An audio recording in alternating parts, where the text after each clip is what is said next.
Sa nakaraan nating video ay natapos tayo. Natuwa naman si Mu Shanshan sa naging resulta ng labanan nila Chumo at si Zhang Zuan.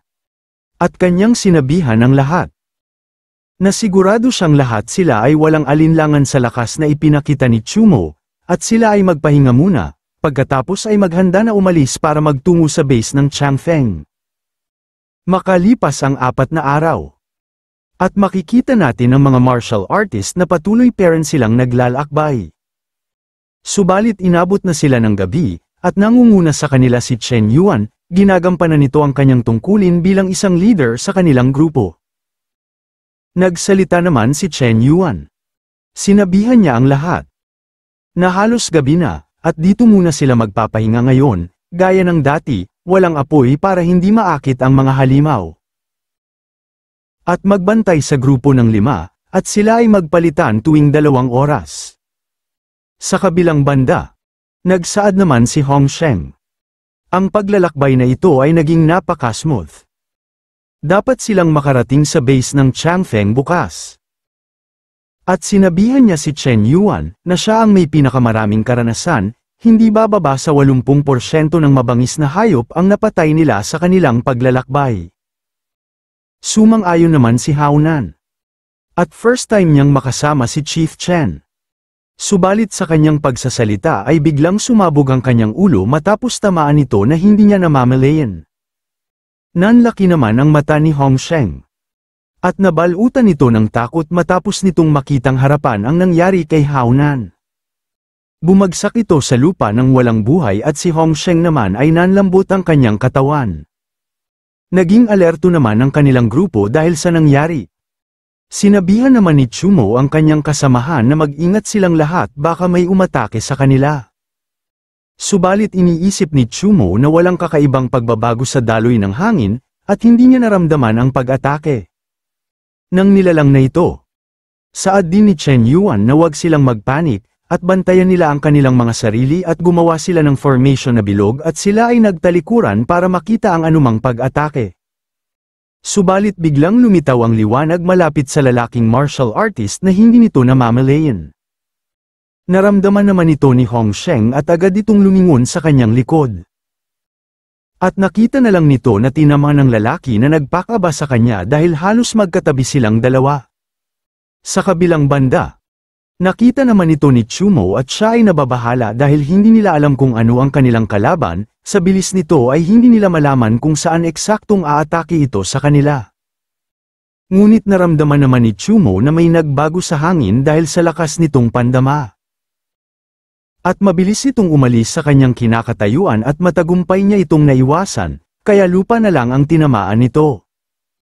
At ilang sandali lamang ay tuluyan na itong nagpakita sa kanila. Ito ay isang level 3 medium ferocious beasts. Nakita naman ito ni Chumo, na biglang sumulpot sa kanyang likod. Nakita naman ito ni Chen Yuan at agad niyang nalaman na isang blank whistle ang beast na ito. Mabilis na umaatake sa kanila ito gamit ang space perception kaya hindi nila masundan kung saan ito lilitaw. Ngunit nanginginig naman sa takot ang isang lalaki dahil ayaw pa niyang mamatay. Pinagpawisan ito ng malamig dahil ang blank whistle ay maaaring maglakbay sa kalawakan, at sila ay mamamatay. Sa kanyang pagpapanik ay sinigawan naman siya ni Chen Yuan. At kung ano ba ang kinakatakutan niya. At sinabi pa nito, na isang level 3 medium ferocious beast lang ito. Basta wala siyang nakitang kapintasan at isa-isa tayong ilabas. May chance pa silang lahat. Maging alerto, para sa kanilang bilog na formation na ang ibang tao ay nakaharap sa labas at ang iba ay nakaharap sa loob. Kapag nakita nila ang blank whistle, agad na magkulumpon at huwag magpigil. Sa oras na ito ay alerto silang lahat. At pinapakiramdaman ang paligid kung saan ito lilitaw. Nagsaad naman si Chumo sa kanyang sarili na talagang marami ng experience si Chen Yuan. Ang posisyon na ito ay nagbibigay daan para sa maximum na pagsubaybay sa lahat ng direksyon, ngunit pakiramdam niya ay parang may nawawala sa kanya. Subalit nakita naman ito ng lalaki na lumitaw sa kanyang harapan at hindi ito makagalaw, napalingon naman si Chumo sa kanyang likod. Subalit sa bilis ng pangyayari ay tinamaan na ang lalaki sa kanyang dibdib. Bumagsak naman ito sa lupa na wala ng buhay, agad naman nila itong nilapitan. At kanilang iniisip na masyadong mabilis ang pangyayari, at hindi nila ito masundan ng kanilang mata. Subalit biglang nahulog sa lupa ang puso ng lalaki na ikinabigla nilang lahat. Dahil dito ay lalong nataranta ang ibang martial artist at iniisip nila na dito na magwawakas ang kanilang buhay. Ngunit napaisip naman ng malalim si Chumo, dinukot ang puso, subalit hindi ito kinakain ng beast, at parang inaasar sila ng blank whistle na ito, na parang may katalinuhan. Biglang napatigil sa pag-iisip si Chumo matapos marinig nito ang pagsigaw ng kanyang kasamahan, na sabay-sabay silang tinamaan sa isang iglap lang. Subalit agad naman na nagsalita si Chen Yuan at sinabihan niya ang lahat na manatiling kalmado. Kapag mas nagpanik sila ay mas lalong mawawalan sila ng sakatinuan na pag-iisip at ito ang gagamitin ng pagkakataon na atakehin sila. Ngunit nakita din ito ni Yung Sheng. Pero masyadong itong mabilis kaya walang oras para umatake. Subalit sa sandaling ito ay nawala na sa katinoan si Xu Hao at ito'y napapaisip na ng kung anong mga bagay. At hindi na nga napigilan pa ang sarili nito na napuno na ng galit ang kanyang dibdib. At bigla na lang itong umatake sa hangin kahit walang kalaban, at tanging sigaw na lang nito ay papatayin niya ito. Ngunit sinubukan naman siyang pakalmein ni Yung Sheng. Subalit wala na itong naririnig pa. Nagpatuloy sa pagwas-iwas si Xu Hao at hinuhulaan na lang nito kung saan lalabas ang blank whistle.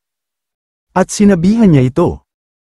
Na lumabas ito sa kanyang pinagtataguan, gusto niyang paglaruan silang lahat hanggang kamatayan, hindi siya papayag na hanggang dito na lang ang buhay nito. At biglang lumitaw ang portal sa likod nito na hindi niya namamalayan sa kawalan nito ng katinuan. At sa oras na ito ay tinamaan na ito sa kanyang dibdib. Sa kabilang banda, nakita naman itong pagkakataon ni Chumo para umatake. At nagmadali itong sumugod at ginamit na niya ang Ghost Steps Level 2 para mabilis niya itong maabutan. At hinanda nito ang The Sky Splitting Blade Complete na kanyang panang-atake na matagumpay niyang tinamaan ito. Sa kabilang banda, humanga naman ang kanyang kasamahan dahil sa kanyang bilis ay tinamaan niya ang blank whistle. At sinabihan ni Chumo ang kanyang kasamahan na ang blank whistle ay nasugatan, tiyak na ang bilis nito ay siguradong maaapektuhan. At ituon nila ang kanilang pansin sa kanilang paligid. Nabahala naman ang lalaki dahil lumitaw sa kanyang harapan ang blank whistle na sa kanya na ang atensyon nito. Nakita naman ito ni Chumo na nasa panganib ang lalaki at nagmadali itong sumugod. At ito'y nagpakawala ng ilang pag-atake, subalit bigo niya itong tamaan dahil mabilis pa rin itong nakakapagtago sa kanyang spasyo. Ngunit sinabi naman ni Hong Sheng. Tumigil ito sa kanyang pag-atake. At ito'y lilitaw ang blank whistle, hinding-hindi ito sesuko kapag ang biktima ay buhay pa, at titigil na lang ito maliban na lang kung patay na ito. Sa oras na ito ay tiyak na narito pa rin ito, at kung ano ang binabalak nitong gawin. Subalit sambit naman ni Chumo sa kanyang sarili. Na ito ay tumanggap ng pinsala kaya naapektuhan ang speed nito. At siya ay maghahanap ng isang pagkakataon ngayon upang mabigyan niya ito ng isang strike. Kung ito ay matalino, kung gayon ang target nitong isusunod ay si Chumo. At sa oras na yun ang kanyang pagkakataon para patayin niya ito. Ngunit biglang sumigaw si Hong Sheng dahil nakita niya ang blank whistle na lumitaw malapit sa ating bida. At sinigawan niya si Chumo na sa kanyang itaas nito. Sa sandaling ito ay naging alerto si Chumo. At pinapakiramdaman niya itong umatake. At sa kanyang pag-aantay ay sumugod ng mabilis ang blank whistle sa kanyang likod. At nakita naman niya ito. At ito ang inaantay ni Chumo na pagkakataon, at kanyang iniwasan ito. At sa oras na ito ay ibinuhos na niya ang kanyang buong lakas sa kanyang espada habang nakatingin ito sa blank whistle. At ilang sandali lamang ay kanya na itong pinakawalan na may kasamang malakas na enerhiya na kidlat. At sa bilis nito ay hindi na nakatakas pa ang beast na matagumpay niyang itong tinamaan sa leeg na sanhi ng pagkamatay nito. Lumapag naman si Chumo sa lupa na may tuwa sa kanyang dibdib dahil matagumpay niya itong napaslang. Sa kabilang banda, nalaglag pa nga naman ang kanyang kasamahan dahil hindi nila inaasahan ang pagpatay ni Chumo sa blank whistle. Pagdating sa pagharap sa isang blank whistle, halos walang mas mababa sa antas ng isang martial arts master ang nakaligtas, na talagang napatay ito ni Chumo. At napaisip si Chen Yuan. Kung makatagpo siya ng ganitong welga, natatakot siya na hindi rin siya makakaligtas. At sinabi nito kay Mo Shanshan na magaling talaga pumili ang mata niya, buti na lang at nasa side nila ang Jade Merchant Alliance ang ganitong tao. At agad itong nagpasalamat kay Chumo sa pagliligtas niya ng kanilang mga buhay.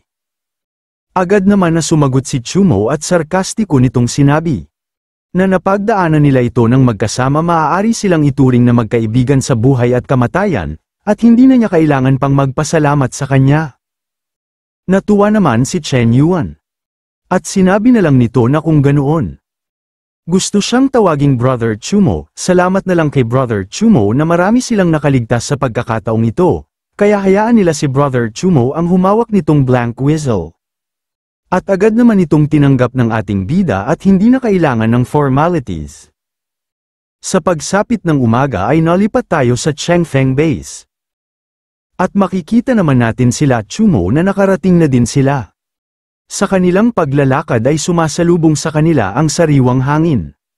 Subalit nagsaad naman si Chen Yuan na ipinaalam niya sa pinuno ng Jade House at Changfeng Base bago sila pumasok sa lungsod, bakit walang samalubong sa kanila kahit isa. Napahawak naman si Chumo sa kanyang baba, at iniisip nito na hindi ba mas malaki ang base ng Changfeng kaysa sa base ng Luoyang? At bakit sobrang desyerto dito? At meron siyang nararamdaman na isang bagay na hindi tama dito. Ngunit biglang napalingon sila sa kanilang likod matapos marinig nila ang pagtawag sa pangalan ni Chen Yuan. Sa kabilang banda, nagmadaling tumatakbo ang isang lalaki na meron itong mataas na katungkulan sa Changfeng Base, at kasama nito ang dalawang martial artist. Napansin naman ni Chen Yuan na tatlo lang silang dumating. At kanyang tinanong ito kung may nangyari ba. Subalit hindi naman nakasagot si Lao San dahil hinihingal ito matapos siyang tumakbo. Ngunit agad naman siyang hinawakan sa braso at kanyang sinabi na pagod silang lahat sa mahabang paglalakbay. Hayaan daw siyang ihatid ang lahat sa Tue Hotel sa ilalim ng Jade House nila para makapagpahinga sila ng mabuti ngayon. At dagdag pa nito na dadaan silang dalawa ni Chen Yuan sa handover procedures para sa mga secret treasures na kailangang i-escort. At agad naman na nagpasalamat si Chen Yuan sa kanyang kasamahan at magpahinga muna sila. Dahil sila ay napagod sa kanilang paglalakbay na ito. Sa isip-isip naman ni Chumo, na parang iniiwasan sila nitong si Lao San na makinig sa usapan nila ni Chen Yuan, kaya mayroon daw talaga nangyari sa base ng Changfeng. Makalipas ang ilang minuto ay nalipat tayo ng eksena sa labas ng malaking building. At sa loob nito ay makikita natin si Chumo na inilabas na nito ang kanyang napatay na blank whistle sa kanyang storage bag. Ang blank whistle na ito ay isang level 3 na ferocious beast. Ngunit nagdulot ito ng halos mapangwasak na pinsala sa naturang martial arts masters team. Ang lahat ng ito ay dahil sa likas nitong kakayahan na maglakbay sa kalawakan. Kung maa-absorb niya ito, tiyak na tataas ang kanyang lakas ng labis. At kanyang inilapit ang kamay nito at kanyang inumpisahan ang pag-absorb, sa kanyang ginawa ay matagumpay naman siyang ma-absorb ito. Biglang lumitaw ang system. Na matagumpay siya sa pag-absorb at nakakuha siya ng pangalawang talento sa espasyo, gusto niya ba itong pagsamahin? At agad niyang pinasok ito sa kanyang dibdib ng walang pag-alinlangan. At naramdaman ni Chumo ang pagbabago sa kanyang katawan, at ang nakuha niyang bagong skill ay space perception. At agad niya itong inactivate. Sa kanyang pag-activate ay nakita nito ang lahat ng bagay sa kanyang paligid ng malinaw at kahit nasa kabilang palapag pa ito ay talento sa pangunawa sa espasyo. Malinaw niyang nararamdaman at nakikita ang lahat ng bagay sa paligid niya na may 50 metrong radius. Paano naman ang kakayahang makalusot sa espasyo at ilipat ang kanyang sarili tulad ng ginawa ng blank whistle? At nakatuon ang atensyon ni Chumo sa ibon at kanyang susubukan dito. At kanyang ginamit ang space transfer. At lumabas ang portal sa kanyang kinakatayuan, at bigla itong napunta sa itaas ng puno at matagumpay niyang nakuha ang ibon. Nagsaad naman si Chumo na siguradong makakapag-teleport siya kaagad sa anumang lugar sa loob ng saklaw ng pangunawa sa espasyo sa pamamagitan ng space rift. Ang space perception ay maaaring makakita at mahanap, space rift ay maaaring mag-teleport kaagad. Ang talentong ito ay parehong nakakasakit at nagtatanggol. Ngunit nakita naman siya ng dalawa. At tinanong ni Chen Yuan kung ano ang kanyang ginagawa sa taas ng puno. Agad naman bumama si Chumo. At hindi nito pinansin pa ang sinabi nito. Bagkus tinanong din niya ito. Kung natapos na ba niya ang procedures? Sumagot naman si Chen Yuan. Nahanda na ang lahat, maaari na silang umalis bukas para sa kanilang paglalakbay pabalik. Ngunit nagsalita naman si Lao San, tinanong nito kung kanyang pamangkin si Chumo. Subalit natawa naman si Chen Yuan. At kanyang sinabihan nito nagkakamali siya. Kung siya ay magkakaroon ng ganoong pamangkin. Natatakot siyang magising siya na tumatawa sa kanyang panaginip. At kanyang ipinakilala na ito ang consultant ng Jade House nila sa Luyang Base, na si Chumo, na isang mid-level martial artist, at masasabi niya talagang isa siyang henyo. Nagsaad naman si Lao San na isang konsultant sa murang edad, ito ay tunay na kamangha-mangha. At wala siyang ibang masasabi. At ito'y nagpakilala sa kanya na siya si Lao San. Kung may mga problema si Chumo sa kanyang pananatili sa base ng Changfeng, maaari siyang direktang pumunta sa kanya, at mabibigyan siya ng ilang impormasyon. Ngunit sa isip-isip nito ay para maging konsultant sa gitnang yugto ng martial arts, dapat may mahusay kang talento at magandang kinabukasan, at talagang may tinatago ang Chumo na ito. Napahawak naman sa ulo si Chumo. At kanyang sinabihan si Lao San na napakabait nito. Ngunit mayroon siyang katanungan, at sinabi nito na parang kakaunti lang ang tao sa Changfeng Base, at kung may nangyayari ba, at okay lang daw kung hindi niya masabi. Agad naman na sumagot si Lao San na isa sa kanila na hindi niya masabi sa kanya. Wala siyang masabi ngayon dahil natatakot siya na masyadong maraming tao ang makaalam nito at magdulot ng panik, kamakailan, sa paligid ng Changfeng Base. Ngunit bago man niya matapos ang sinasabi nito, ay labis naman silang nabigla matapos marinig nila ang sigaw ng mga tao. At agad silang napalingon dito. At kanilang nakita ang mga tao na tumatakbo na humihingi ng tulong na isa na dito ang batang babae dahil may isang halimaw ang humahabol sa kanila.